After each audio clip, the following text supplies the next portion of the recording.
Okay, good workout today. I thought best practice of the week. I thought it was noticeable that we're kind of through final exams now, and they were really able to focus in on the game plan and come out and play football. I thought we looked pretty good today. Questions? How much fresher are guys, just with the way the schedule has been the last couple of weeks? We're not practicing every day. It's a lot of that grind, I guess, a little bit. Yeah, it's completely different feeling than during the season. It's really the only similarities would be at the beginning of the season, and even we try to do a good job at the end of training camp to make sure we give them an opportunity to have their legs ready for the first game. And I think this is probably similar. Yeah, there's no doubt that the days off in between, the first couple of days where they just worked with the strength coaches, all those things help them get back a little bit. North Carolina's tempo, what kind of challenge does that present? Tremendous. It's a tremendous challenge. It's a frenetic tempo. It's not the same, but the challenge is very similar to Navy, where you can't really duplicate what they do. You just do the best you can in practice, and then you're going to have to get accustomed to it as the game goes on, for sure.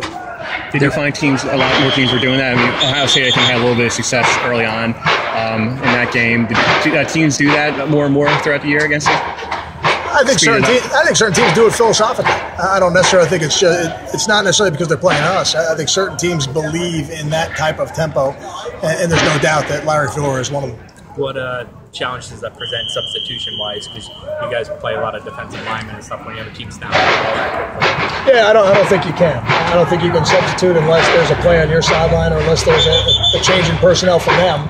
So you just got to be ready when the opportunities present. But if they're playing, you got to play with your guys out there on the field, or else you'll get caught with too few or too many. I know there was the talk in the offseason like changing the rules with that, and it didn't come to be. Do you think that is something that needs to happen, or have they handled it in a way that it's fair the way it is now? I mean, I've always felt like the tempo is one of the advantages that offenses have. The disguise is one of the advantages that defenses have. So, I mean, I don't know necessarily that kind of change is really needed in football.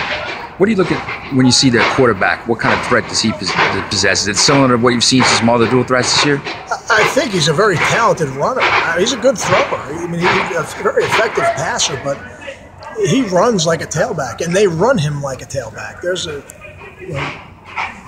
good number of designed runs for him that aren't reads. He's going to carry the ball, and he really is like a tailback in their offense. What makes him so hard is he has the ability to throw it, and he completes passes, and he's very effective as a thrower with all the skills and running ability of a running back. Kyle, what do you defensively with what they're going to do, and you don't really know? What do you you go back and look at films of where the coach did before or anything like that? You can try. It's not always easy to get. For us, we feel like we'll get a version of what they do. Could there be some minor tweaks in 2 weeks of preparation? There could be. I don't see them installing a different defense. I don't think that'll be the case. But the way the game is called could be different. Your percentage of pressure in the different field zones, that certainly could be different as the game goes on. You guys went through the same thing last year. Does that give any advantage, or is it just apples and oranges? It really doesn't give us an advantage, I don't think, because I couldn't tell you what their philosophy. I know how I handled it with Joe. I don't know how their coaches will handle it. They have a defensive coordinator who's still on staff, so I'm sure, regardless of who was calling the defense, which I don't know who was calling the defense first, they still have somebody who was heavily involved in what they were doing. Are there any guys that impress you this week to where it could maybe impact their playing time in the bowl game? I feel good about where the team's at. I don't know that we're going to make any dramatic depth chart or playing time changes right now. I feel like we're playing everybody that can help us be 1-0, and we'll continue to do that.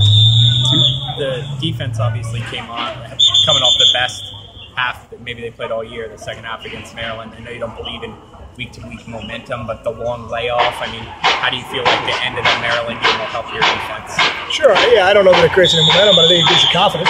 It makes you feel good that when you execute, that you can be effective, and that's always good for players to be confident in the system. So I think we've had a good bowl prep so far. Now we've got probably the most important part of it ahead, which is the game week.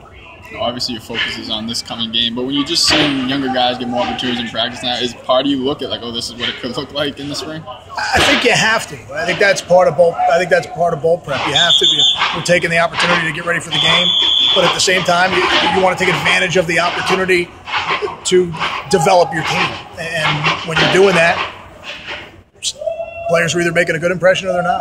So it's definitely what I've said to them is, this bowl prep will go a long way in terms of where you start on the depth chart in the spring, and then from there we'll go day by day. There was something on Twitter about Savon graduating. How impressive is that to do in 3.5 years? Yeah, Savon's an impressive guy.